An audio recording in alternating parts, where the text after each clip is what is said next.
ಆತ್ಮೀಯ ಪ್ರೇಕ್ಷಕರೇ, ಬಿಸಿ ಸುದ್ದಿ ವಾಹಿನಿಯ ಕೋಟೆ ನಾಡಿನ ಕವಿಕಾವ್ಯ ಪರಿಚಯ ಕಾರ್ಯಕ್ರಮಕ್ಕೆ ತಮಗೆ ಅಭಿಮಾನದ ಸ್ವಾಗತ ಸುಸ್ವಾಗತ. ಡಿ ವಿ ಗುಂಡಪ್ಪನವರು ಒಂದು ಕಡೆ ಏನಾನು ಮುಮ್ಮಾಡು ಕೈಗೆ ತೊರೆತು ಜಿಗವ ನಾನೇನು ಹುಲುಕಡ್ಡಿ ಎಂಬ ನುಡಿಬೇಡ ಹೀನ ಮಾವುದು ಮಿಲ್ಲ ಜಗದ ಗುಡಿ ಊಳಿಗದೆ ತಾಣ ನೆನೆಗುವುದಿಲ್ಲಿ ಮಂಕುತಿಮ್ಮ ಅಂತ ಹೇಳಿದ್ದಾರೆ.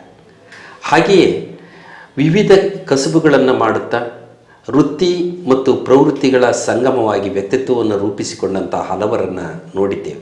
ಅಂತಹವರಲ್ಲಿ ಇಂದು ಚಿತ್ರದುರ್ಗದ ಆರ್ ಜಿ ವಿನಾಯಕ್ ಎನ್ನುವಂತಹ ಆತ್ಮೀಯರು ವೃತ್ತಿಯಿಂದ ವ್ಯಾಪಾರಸ್ಥರಾಗಿ ಪ್ರವೃತ್ತಿಯಿಂದ ಚಿತ್ರ ಬರೆಯುವ ಚಿತ್ರಗಾರ, ಸಂಘ ಸಂಸ್ಥೆಗಳ ಜೊತೆಯಲ್ಲಿ ಸೇರಿ ಸಮಾಜ ಸೇವಾ ಚಟುವಟಿಕೆಗಳಲ್ಲಿ ತೊಡಗಿಸಿಕೊಂಡಂಥ ಯುವ ಮಿತ್ರ, ಹಾಗೆಯೇ ಸಾಂಸಾರಿಕ ಜವಾಬ್ದಾರಿಯ ಜೊತೆಯಲ್ಲಿ ಸಮಾಜದ ಆಗುಹೋಗುಗಳಿಗೆ ಸ್ಪಂದಿಸಬಲ್ಲಂಥ ಮನಸ್ಸುಳ್ಳಂಥವರನ್ನು ಇವತ್ತು ನಿಮಗೆ ಪರಿಚಯ ಮಾಡ್ತಾ ಇದ್ದೇನೆ.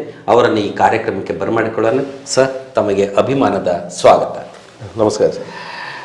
ಆರ್ ಜಿ ವಿನಾಯಕ್ ಎಂದು ಹೇಳಿದ ತಕ್ಷಣ ಒಬ್ಬ ವ್ಯಾಪಾರಸ್ಥ ಬರೀ ಗಿರಾಕಿಗಳನ್ನು, ಲಾಭ ನಷ್ಟಗಳನ್ನು ನೋಡುವಂತಹ ವ್ಯಕ್ತಿ, ತಾನು ಮೇಲೆತ್ತರಕ್ಕೆ ಬೆಳೆಯಬೇಕು, ಗ್ರಾಹಕ ಏನಾದರೂ ಆಗಲಿ ಅನ್ನುವಂತಹ ದಿನಮಾನಗಳಲ್ಲಿ ನೀವು ಗ್ರಾಹಕರ ಜೊತೆ ಕಂಡುಂಡಂತಹ ಕೆಲವು ಘಟನೆಗಳನ್ನು, ಹಂಚಿಕೊಂಡಂತಹ ನೋವು ನಿಲುವುಗಳನ್ನು, ನಿಮ್ಮ ಬದುಕಿನಲ್ಲಿ ಕಂಡುಕೊಂಡಂತಹ ಒತ್ತಾರು ವಿಚಾರಗಳನ್ನು ಕುರಿತು ಕವನಗಳನ್ನು ಬರೆಯುವಂತಹ ಹವ್ಯಾಸವನ್ನು ಇಟ್ಟುಕೊಂಡಿದ್ದೀರಿ.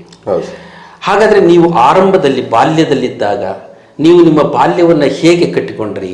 ಈ ವ್ಯಾಪಾರಕ್ಕೆ ಬರಬೇಕು ಅಂತ ಅಂದ್ಕೊಂಡ್ರ ಅಥವಾ ಏನೂ ಸಿಗದೇ ಇದ್ದಿದ್ದಕ್ಕೆ ವ್ಯಾಪಾರಕ್ಕೆ ಬಂದ್ರ? ಒಂದಷ್ಟು ಮಾಹಿತಿಯನ್ನು ಹಂಚಿಕೊಳ್ಳಿ ಸರ್. ನಾವು ಚಿಕ್ಕನಿದ್ದಾಗಿಂದನೂ ನಮಗೆ ಈ ಶಿಕ್ಷಕ ವೃತ್ತಿ ತುಂಬಾ ಇಷ್ಟ. ನಮ್ಮ ತಂದೆಯವರು ಕೂಡ ಶಿಕ್ಷಕರಾದ್ರಿಂದ. ನಿಮ್ಮ ತಂದೆ ಹೆಸರು? ಗುರುಮೂರ್ತಿ ಅವರು, ಪ್ರಿಯದರ್ಶಿನಿ ಗರ್ಲ್ಸ್ ಹೈಸ್ಕೂಲ್ ಖಂಡಿತ ಮಾಸ್ಟರ್. ಅವರು ಕೂಡ ಕನ್ನಡದ ಮಾಸ್ಟರ್ ಆದ್ರಿಂದ ನನಗೂ ಕೂಡ ಕನ್ನಡದ್ದು ಬಂದಿದೆ ಅಂತ ತಿಳ್ಕೊಂಡಿದ್ದೀನಿ. ಯಾಕಂದ್ರೆ ಈ ಸಾಹಿತ್ಯ ಇದೆಲ್ಲ ಅಷ್ಟು ಸುಲಭವಾಗಿ ಬರೆದುವಂಥದ್ದಲ್ಲ. ನಾವು ಚಿಕ್ಕ ವಯಸ್ಸಲ್ಲಿ ಪಾಠ ಮಾಡಬೇಕಾದ್ರೆ ಇವೆಲ್ಲ ಪದ್ಯಗಳು, ಹಳೆಗನ್ನಡ ಪದ್ಯಗಳು ಕೇಳ್ತಾ ನಾವು ಅದನ್ನ ಯಾವ ರೀತಿ ಬರಿತೀವಿ ಅನ್ನೋದು ನಮ್ಗಲ್ಲಿ ಒಂದದನ್ನ ಬರಿತಾ ಅದು ಹವ್ಯಾಸ ಆಗಿ ಅದು ಈಗ ಅದು ಸಾಹಿತ್ಯ ಆಗಿ ಬದಲಾವಣೆ ಆಗಿದೆ. ಅಂದ್ರೆ ಒಬ್ಬ ಶಿಕ್ಷಕರ ಮಾತು ಅಥವಾ ಪೋಷಕರ ಮಾತು ಅಥವಾ ಅವರ ಅನುಕರಣೆ ವ್ಯಕ್ತಿತ್ವವನ್ನು ಹಿರಿದಾಗಿಸಿಕೊಳ್ಳೋದಕ್ಕೆ ಕಾರಣ ಆಗ್ತದೆ ಅನ್ನೋದಕ್ಕೆ ನಿಮ್ಮಂಥವರ ಉದಾಹರಣೆಯನ್ನು ನೋಡ್ತೇವೆ. ನೀವು ಬಾಲ್ಯದಲ್ಲಿ ಓದುವಾಗ ನೀವು ಶಿಕ್ಷಕರಾಗಬೇಕು ಅಂತ ಹೊರಟವರ, ವ್ಯಾಪಾರಸ್ಥನಾಗಬೇಕಂತ ಹೊರಟವರ? ಆದಷ್ಟು ಶಿಕ್ಷಕರು ಅನ್ನೋದು ಇತ್ತು ತಲೆಯಲ್ಲಿ. ಯಾಕೆ ನಮ್ಮ ತಂದೆ ಶಿಕ್ಷಕರಾದ್ರಿಂದ ಶಿಕ್ಷಣದ ಬಗ್ಗೆ ಸ್ವಲ್ಪ ಆಸಕ್ತಿ ಇತ್ತು, ಆಗ್ಬೇಕು ಅನ್ನೋದೇ ಇಂಟೆನ್ಷನ್ ಇಟ್ಕೊಂಡು ನಾವು ಕೊನೆಗೆ MA B.Ed ಕೂಡ ಆಗಿದೆ ನಮ್ದು. ಆದರೆ ನಮಗೆ ಕೆಲವು ಅವಕಾಶಗಳು ನಾವು ಅನ್ಕೊಂಡ ರೀತಿಯಾಗಿ ಸಿಗದೇ ಇದ್ದಾಗ ಜೀವನ ನಡೆಸಲಿಕ್ಕೋಸ್ಕರ ನಾವು ನಾವೇನು ಒಂದು ಕಂಪ್ಯೂಟರ್ ಒಂದು ಜ್ಞಾನ ನಮ್ಮಲ್ಲಿತ್ತು, ಅದು ಇವತ್ತು ನಮಗೆ ವೃತ್ತಿಯಾಗಿ ಒಂದು ಜೀವನವನ್ನು ಇವತ್ತು ಕಲ್ಪಿಸಿದೆ. ಅಂದರೆ ವ್ಯವಹಾರ ಜ್ಞಾನಕ್ಕೆ, ಜ್ಞಾನ ಸಂಪಾದನೆಗೆ ಒಂದಷ್ಟು ಶಿಕ್ಷಣ ಇದ್ರೆ ಸಾಕು, ಬದುಕೋದಿಕ್ಕೆ ಅನೇಕ ಮಾರ್ಗಗಳಿದಾವೆ, ಬದುಕೋದಿಕ್ಕೆ ಏನ್ ತೊಂದರೆ ಇಲ್ಲ ಅನ್ನೋದು ನಿಮ್ಮ ಸಂದೇಶ. ಹೌದು. ನನಗೆ ಕೊನೆಗೆ ಗೊತ್ತಾಗಿದ್ದ ವಿಷಯ ಇಷ್ಟೇ, ನಾವು ಜ್ಞಾನಕ್ಕೋಸ್ಕರ ಓದ್ಬೇಕೇ ಹೊರತು ವೃತ್ತಿಗೋಸ್ಕರ ಎಂದು ಓದಬಾರದು ಅನ್ನೋದು ನನಗೆ ಮನವರಿಕೆ ಆಯ್ತು. ಹಾಗಾಗಿ ನಾನು ಏನು ಆ ಒಂದು ಕಂಪ್ಯೂಟರ್ ಕಲ್ತಿದ್ದೆ ಅದು ಇವತ್ತು ನಮಗೊಂದು ಜೀವನ ಕೊಡ್ತು. ಅದೇ ರೀತಿ ನಾನು ಎಲ್ರಿಗೂ ಹೇಳೋದು ಇಷ್ಟೇನೆ, ಯಾರೂ ಕೂಡ ನಾವು ಓದಿದ್ದೇ ನಾವು ವೃತ್ತಿ ಮಾಡಬೇಕು ಅಂತ ಹೋಗ್ಬಾರ್ದು. ಅವರು ಏನು ನಮಗೆ ಒಂದು ಪ್ರವೃತ್ತಿನೇ ಇರುತ್ತೆ, ಇಲ್ಲಿ ನಮಗೊಂದು ಆಸಕ್ತಿ ಇರುತ್ತೆ, ಅದರಲ್ಲೇನೋ ನಾವು ಒಂದು ಜೀವನವನ್ನ ನಡೆಸಲಿಕ್ಕೆ ಅದರಲ್ಲಿ ಕಂಡ್ಕೋಬಹುದು ಅನ್ನೋದು ನನ್ನ ಒಂದು ಅನಿಸಿಕೆ. ಆದ್ರೆ ನಿಮ್ಮ ಅನಿಸಿಕೆ ಮತ್ತು ನಿಮ್ಮ ಅಭಿಪ್ರಾಯಕ್ಕೆ ನಿಮ್ಮ ಮನೆಯವರ ಬೆಂಬಲ ಇದೆಯಾ? ಹೌದು ಸರ್, ಹೌದು. ನೀನು ಯಾವ್ದಾದ್ರು ಮಾಡಪ್ಪ, ಒಟ್ಟಿಗೆ ಒಂದು ಒಳ್ಳೆ ರೀತಿ, ಒಂದು ಯಾವುದೇ ಸಮಾಜಕ್ಕೆ ಕೆಟ್ಟದಾಗಂಗೆ, ಒಂದು ಹೊರೆ ಆಗದಂಗೆ, ಮತ್ತೊಬ್ಬರಿಗೆ ತೊಂದರೆ ತಾಪತ್ರೆ ಆಗದಂಗೆ ನಿನ್ನ ಜೀವನವನ್ನು ನೀನು ಕಟ್ಕೋ ಅಂತ ಹೇಳಿ ನನಗೆ ನಾನೀಗ ಮಾಡ್ತೀನಿ ಅಂದಾಗ ಪ್ರೋತ್ಸಾಹ ಕೊಟ್ಟು ಇವತ್ತು ನಡೀತಾ ಇದೆ. ಬಹುಶಃ ಅನೇಕ ಜನ ಪೋಷಕರ ಅಭಿಪ್ರಾಯ ಏನಂದ್ರೆ, ಇವನ್ನೇನಪ್ಪ ಓದಿಸ್ಬಿಟ್ವಿ ದಂಡ ಪಿಂಡ, ಇವನೇನು ದುಡ್ದಾಕ್ಲಿಲ್ಲ, ಇವನ್ ಯಾಕಾದ್ರೂ ಹೆತ್ವಿ ಅಂತ ಬೇಸರಿಸುವ ದಿನಮಾನಗಳಲ್ಲಿ ನಿಮ್ಮ ಪೋಷಕರು ನಿಮ್ಮನ್ನು ಯಾವುದಾದ್ರೂ ವೃತ್ತಿ ಮಾಡು, ಒಳ್ಳೆತನದಿಂದ ಬದುಕು ಅಂತ ಹೇಳಿದ್ದು ನಿಜಕ್ಕೂ ಒಂದು ಆದರ್ಶ ನುಡಿ ಅಂತ ನಾನು ಭಾವಿಸ್ತೇನೆ. ಹಾಗಾದರೆ ಬಹಳಷ್ಟು ಜನ ಇವತ್ತು MBBS, BE, BSc, MSc ಪದವಿಗಳನ್ನು ಮಾಡಿಕೊಂಡು ವೃತ್ತಿ ಇಲ್ಲದೆ ಅಲ್ದಾಡುವಂತಹ ಅನೇಕ ಜನ ನಿರುದ್ಯೋಗಿಗಳನ್ನು ನೋಡ್ತೇವೆ. ಅಂಥ ಯುವಕರಿಗೆ ನಿಮ್ಮ ಸಂದೇಶ ಏನು? ನಾವು ಹೇಳೋದು ಇದೆ ಸರ್, ಕೇವಲ ಜ್ಞಾನಕ್ಕೋಸ್ಕರ ಏನು ನಮ್ಮ ಸಮಾಜದಲ್ಲಿ ಹೇಗಿದೆ, ನಾವು ಹೇಗೆ ಬದುಕಬೇಕು, ಹೇಗಿರಬೇಕು ಅನ್ನೋದು ತಿಳಿಸ್ಲಿಕ್ಕೋಸ್ಕರ ವಿದ್ಯೆ ಬೇಕು. ಬುದ್ಧಿ ಅನ್ನೋದು ಒಂದು ಏನನ್ಬೋದು ಅದನ್ನ ಜೇಡಿ ಮಣ್ಣು ಅಂತಾನೆ ಅನ್ಬೋದು ಅದನ್ನ. ಅದಕ್ಕೆ ರೂಪ ಕೊಡೋದು ಒಂದು ವಿದ್ಯೆ. ಆ ವಿದ್ಯೆ ಅದು ಯಾರು ಗುರುವಿನ ಮುಖಾಂತರ ನಾವು ಕಲಿತಾಗ ಅದಕ್ಕೆ ಒಂದು ರೂಪ ಸಿಗುತ್ತೆ. ಅದು ಏನಕ್ಕೆ ನಾವು ಸಮಾಜದಲ್ಲಿ ಹೇಗಿರ್ಬೇಕು, ಹೇಗೆ ನಾವು ವರ್ತನೆ ಮಾಡಬೇಕು, ಯಾವುದು ಸರಿ ತಪ್ಪು ಇವೆಲ್ಲ ತಿಳುವಳಿಕೆಗೆ ವಿದ್ಯೆ ಬೇಕು. ವಿದ್ಯೆನೇ ನಾವು ವೃತ್ತಿಯಾಗಿ ಮಾಡ್ಕೊಂತೀವಿ ಅನ್ನೋದು ಒಂದ್ ಕಡೆ ಸರಿ ಅನ್ಸ್ಬೋದು. ಆದ್ರೂ ಕೂಡ ಅದು ಸಿಗದೇ ಇದ್ದಾಗ ನಿರಾಸೆಗೊಂಡು ತನ್ನ ಎಷ್ಟೋ ಜನ ಆತ್ಮಹತ್ಯೆನೂ ಮಾಡ್ಕೊಂಡ್ರು, ಜೀವನದಲ್ಲಿ ಜಿಗುಪ್ಸೆಗೊಂಡು ಏನೋ ಮಾಡದಂತೆ ಇರೋರು ನಾನು ಇವತ್ತು ನೋಡಿದೀನಿ. ನಮ್ಮ ಸ್ನೇಹಿತರು ಕೆಲವರು ಇದ್ದಾರೆ. ಆದ್ರೆ ನಾವು ಎಲ್ಲರೂ ಹೇಳೋದಿಷ್ಟೇ, ನಾವು ಯಾವುದೋ ಓದ್ಬಿಟ್ಟಿದ್ದೀನಿ, ಸಂಪಾದನೆ ಮಾಡಿ ವಿದ್ಯೆ ಅಂತ ಹೇಳ್ಬಿಟ್ಟು ಇರೋದ್ಕಿಂತ ನಮ್ಗೆ ಏನು ಸಾಧ್ಯನೋ, ಏನು ಒಂದು ಒಳ್ಳೆ ರೀತಿಯಿಂದ ನಾವು ಮಾಡ್ಲಿಕ್ಕೆ ಸಾಧ್ಯ ಅಂತ ವೃತ್ತಿನ ಆಯ್ಕೆ ಮಾಡ್ಕೊಂಡು ಒಳ್ಳೇದು ಅಂತ ನನ್ನ ಅಭಿಪ್ರಾಯ.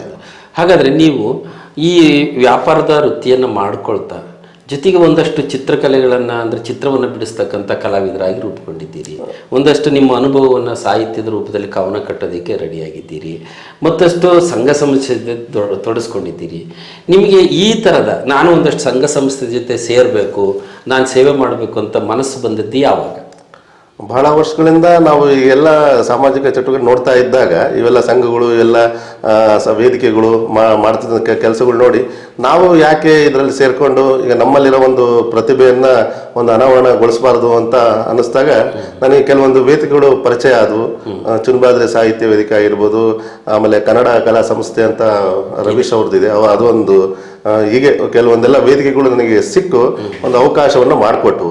ಹಂಗಾಗಿ ಆ ವೇದಿಕೆ ಮುಖಾಂತರ ಅದನ್ನ ನಾವು ಈ ಸಂಘಟನೆಗಳಲ್ಲಿ ಮತ್ತೆ ಈ ನಿರೂಪಣೆ ಆಗಿರ್ಬೋದು, ಮತ್ತೆ ಈಗ ಸಂಘಟನೆ ಆಮೇಲೆ ಇವೆಲ್ಲದರಲ್ಲಿ ನಾವು ತೊಡಸ್ಕೊಳ್ಳಿಕ್ಕೆ ಒಂದು ಅವಕಾಶ. ಅಂದ್ರೆ ಮಾನವನ ಬಹುಮುಖ ವ್ಯಕ್ತಿತ್ವದ ವಿಕಾಸಕ್ಕೆ ಒಬ್ಬಂಟಿಯಾಗಿ ಕೂರೋದಕ್ಕಿಂತ ಸಂಘ ಸಂಸ್ಥೆಗಳ ಜೊತೆ ಸೇರ್ಕೊಂಡ್ರೆ ಒಂದು ಒಳ್ಳೆ ಕೆಲಸ ಮಾಡ್ಬೋದು ಅಂತ ಅನ್ಸುತ್ತಾ?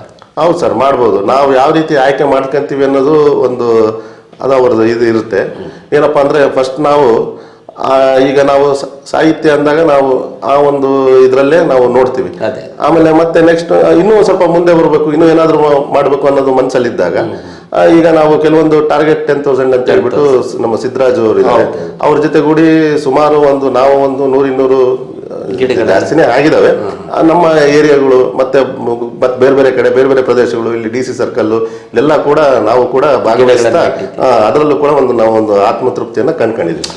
ಅಂದರೆ ನಮ್ಮ ಬದುಕನ್ನು ಕಟ್ಟಿಕೊಳ್ಳೋ ರೀತಿ ಸಮಾಜಮುಖಿಯಾಗಿ ಒಂದಷ್ಟು ಸಮಾಜೀಕರಣ, ಅರಣ್ಯೀಕರಣ ಮಾಡಿದರೆ ಪ್ರಕೃತಿನೂ ನಮ್ಮದಾಗುತ್ತೆ, ಒಳ್ಳೆ ಗಾಳಿ ಮಳೆ ಬೆಳೆ ಬರುತ್ತೆ. ಈಗ ನಾವು ಅಭಿವೃದ್ಧಿ ಅಂತ ಹೋದಾಗ ಕೆಲವೊಂದು ಗಿಡ ಮರಗಳನ್ನ ಕಡಿತಾ ಇರ್ತಾನೆ, ಆ ರಸ್ತೆಗಳ ಅಲೀಕರಣ ಮಾಡ್ಲಿಕ್ಕೆ ಅದು ಅವಶ್ಯಕತೆ ಇದೆ. ನಾವು ಇಲ್ಲ ಅದನ್ನ ಕಡಿಬಾರದು ಅನ್ನೋದು ಒಂದ್ ಕಡೆ ತಪ್ಪಾಗುತ್ತೆ. ಆದ್ರೆ ಅವಾಗ ಏನ್ ಮಾಡ್ಬೇಕು, ಆ ಕಡದಂತ ಜಾಗದಲ್ಲಿ ಬೇರೆ ಒಂದು ಭಾಗದಲ್ಲಿ ಆ ಗಿಡಗಳನ್ನ ನೆಟ್ಟು ಮತ್ತೆ ಮುಂದಿನ ಪೀಳಿಗೆಗೆ ಅದಕ್ಕೆ ಏನು ನಮಗೆ ಈ ಗಾಳಿ, ಒಳ್ಳೆ ಬೆಳಕು, ಒಂದು ಮಳೆ ಇವೆಲ್ಲ ಬೇಕು ಅಂದ್ರೆ ನಮಗೆ ಗಿಡ ಮರಗಳ ಅವಶ್ಯಕತೆ ಇದೆ. ಹಂಗಾಗಿ ಇತ್ತೀಚಿನ ದಿನದಲ್ಲಿ ಮೊದಲೇ ನಾವು ಆ ಅನಾರೋಗ್ಯಕ್ಕೆ ತುತ್ತಾಗ್ತಾ ಇದೀವಿ. ಅದಕ್ಕೆಲ್ಲದಕ್ಕೂ ಒಂದು ಮದ್ದು ಅಂದ್ರೆ ನಮ್ಗೆ ಈ ಪರಿಸರವೇ ಆಗಿದೆ. ಹಾಗಾಗಿ ಆದಷ್ಟು ನಾವು ಎಲ್ಲಿ ಸಾಧ್ಯವೋ, ಈಗ ನಮ್ದೇನೋ ಹುಟ್ಟುಹಬ್ಬ ಇರುತ್ತೆ, ನಾವು ವಿವಾಹ ವಾರ್ಷಿಕೋತ್ಸವ ಇರುತ್ತೆ, ಅಂತ ಸಮಯದಲ್ಲಿ ಒಂದು ಗಿಡವನ್ನು ಒಂದೇ ಒಂದು ಗಿಡ ಒಬ್ಬ ವ್ಯಕ್ತಿ ನೆಡ್ಲಿ ಸಾಕು. ಯಾಕಂದ್ರೆ ನಮ್ದು 135-140 ಕೋಟಿ ಜನಸಂಖ್ಯೆ ಇದೆ. ಒಬ್ಬರು ಒಂದೊಂದು ಗಿಡ ನೆಡ್ತಾ ಹೋದ್ರೆ ಇಡೀ ಭಾರತವೇ ಕಂಪ್ಲೀಟ್ ಆಗಿ ನಾವು ಒಂದು ಹಸಿರಾಗಿ ಮಾಡುವಂತ ಒಂದು ಅವಕಾಶ ನಮಗಿದೆ. ಇಲ್ಲ, ಒಂದು ಒಳ್ಳೆ ಪ್ರಯತ್ನ, ಒಂದು ಒಳ್ಳೆ ಚಿಂತನೆ. ಜೊತೆಗೆ ನೀವು ಇವನ್ನೆಲ್ಲವನ್ನ ರೂಢಿಸ್ಕೊಂಡು ನೀವು ಕವನಗಳನ್ನು ಬರಿತಾ ಹೊರಟಿದ್ದೀರಿ, ಅನೇಕ ಕವನಗಳನ್ನು ಬರೆದಿದ್ದೀರಿ, ಬೇರೆ ಬೇರೆ ಸಂಘ ಸಂಸ್ಥೆಗಳ ಸಮಾರಂಭಗಳಲ್ಲಿ ವಾಚನ ಮಾಡಿದ್ದೀರಿ, ಮೆಚ್ಚುಗೆಯನ್ನು ಗಳಿಸಿದ್ದೀರಿ. ಈ ಕವನಗಳನ್ನು ಬರೆಯೋದಕ್ಕೆ, ಪದ್ಯಗಳನ್ನು ಬರೆಯೋದಕ್ಕೆ ಸ್ಫೂರ್ತಿ ಏನು? ಸ್ಫೂರ್ತಿ ಅದು ನಾವು ಪಾಠ ಮಾಡುವಂತ ಸಂದರ್ಭದಲ್ಲಿ ಅದೇ ನಮಗೆ ಸ್ಫೂರ್ತಿ ಆಯ್ತು. ಆಮೇಲೆ ಬೇರೆ ಆಮೇಲೆ ಹೆಚ್ಚಿನದಾಗಿ ನಾವು ಹಾಡುಗಳು ಕೇಳ್ತಾ ಇದ್ವಿ ಸರ್, ಹಳೆ ಚಿತ್ರಗೀತೆಗಳು ಇವೆಲ್ಲ ಏನ್ ಬರ್ತಾ ಇದ್ವು ಅವು ಕೇಳ್ತಾ ಇದ್ವಿ. ಅಲ್ಲೇ ಬರೀತಿರಲ್ಲ ಅನ್ನೋ ಒಂದು ನಮಗೂ ಒಂದು ಪ್ರೇರಣೆ ಆಯ್ತು. ಈ ರೀತಿ ಸಾಹಿತ್ಯ ಅನ್ನೋದು ಬರೀತಾರೆ, ಇದು ಬರೆದ ಮೇಲೆ ಅದಕ್ಕೊಂದು ಹಾಡಾಗಿ ರೂಪುಗೊಳ್ಳುತ್ತೆ, ನಾವು ಯಾಕೆ ಬರೀಬಾರ್ದು? ಆಮೇಲೆ ಸ್ವಲ್ಪ ಸಿನಿಮಾದ ಒಂದು ಆಕರ್ಷಣೆ ಇತ್ತು. ಎರಡನೇದು ಸಮಯದ ಸದುಪಯೋಗ ಆಗುತ್ತೆ. ಒಂದು. ಆಮೇಲೆ ಅದು ಒಂದು ಆಸಕ್ತಿದಾಯಕವಾದ ವಿಷಯ ಆಯ್ತು. ಆಮೇಲೆ ಕತೆ ಬರಿತಾ ಇದ್ವಿ ಜೊತೆಗೆ. ಇದ್ರ ಜೊತೆಯಲ್ಲಿ ನಮ್ಮ ಸ್ನೇಹಿತರು ಒಬ್ರು ಸಿನಿಮಾ ಇದಕ್ಕೂ ಹೋದ್ರು, ನಾವು ಹೋಗ್ಬೇಕು ಅಂತಾನೆ ಹೊರಟಿದ್ವಿ. ಆಮೇಲೆ ಅಲ್ಲಿನ ಕುಂದು ಕೊರತೆಗಳು ತುಂಬಾ ಇದೆ, ಅಷ್ಟು ಸುಲಭವಾಗಿ ಸಿನಿಮಾದಲ್ಲಿ ಇದ್ ಮಾಡ್ಲಿಕ್ಕೆ ಆಗಲ್ಲ ಅಂದಾಗ ಇದನ್ನ ಏನ್ ಮಾಡಿದ್ವಿ ನಾವು, ಈ ರೀತಿಯಾಗಿ ಈ ಸಾಹಿತ್ಯ ಚಟುವಟಿಕೆಯಲ್ಲಿ ತೊಡಸ್ಕೊಂಡ್ವಿ. ಇರೋ ಪರಿಸರದಲ್ಲೇ ಒಂದಷ್ಟು ಇರೋದ್ರಲ್ಲೇ ನಮ್ಗೇನು ತಿಳಿದಿದೆ ಅದನ್ನ. ಹಾಗಾದ್ರೆ ನೀವು ಬರೆದಂತಹ ಹಲವು ಪದ್ಯಗಳು ಪುಸ್ತಕಕ್ಕೆ ರೆಡಿಯಾಗಿದ್ದಾವೆ, ಪ್ರಕಟಣೆಗಾಗಿ ಸಿದ್ಧತೆ ಮಾಡ್ಕೊಂಡಿದ್ದೀರಾ ಅಂತ ಕೇಳಿದ್ದೇನೆ. ಈಗ ನೀವು ಬರೆದಂತಹ ಒಂದು ಕವನವನ್ನು ವಾಚನ ಮಾಡಿ. ನಿಮ್ಮ ಕವನದ ಶೀರ್ಷಿಕೆ? ಹೆಚ್ಚು ಚುಟುಗಳೇ ಬರೆದಿರೋದು ಆಗ್ಬಹುದು. ಅದರಲ್ಲಿ ನಾನು ಆಮೇಲೆ ಕಂಡಂತ ಕೆಲವೊಂದು ವಿಷಯಗಳು, ವಸ್ತುಗಳು, ಆ ಒಂದು ಸಮಯಕ್ಕೆ ಆದಂತ ಅನುಭವಗಳನ್ನು ಸೇರಿಸಿ ಒಂದು ಚುಟುಕಾಗಿ ಒಂದು ಸಾಹಿತ್ಯ ಕವನವಾಗಿ ಬರಿತಾ ಇದ್ದೆ. ಮೊನ್ನೆ ಹೀಗೆ ಒಂದು ಆಗುಂಬೆ ಹೋಗಿದ್ವಿ ನಾವು. ಆಗ ಒಂದು ನನಗಲ್ಲಿ ಏನೊಂದು ನೆನಪಾಯ್ತು ಅದನ್ನ ನೋಡಿ, ಆ ಒಂದು ಸ್ಥಳವನ್ನ ಅಂತ ಅದನ್ನ ಈ ರೀತಿಯಾಗಿ ಬರೆದೀನಿ. ಕವನದ ಶೀರ್ಷಿಕೆ ಆಗುಂಬೆ. ನಾನು ಹೊರಟಿದ್ದೆ ಉಡುಪಿಯ ಕಡೆ ಪ್ರವಾಸ. ನಾನು ಹೊರಟಿದ್ದೆ ಉಡುಪಿಯ ಕಡೆ ಪ್ರವಾಸ. ಹಾದಿಯಲ್ಲಿ ಸಾಗುವಾಗ ನನ್ನ ನಯನಗಳಿಗೆ ಯಾರೋ ಕೈ ಬೀಸಿ ಕರೆದಂತಾಯಿತು.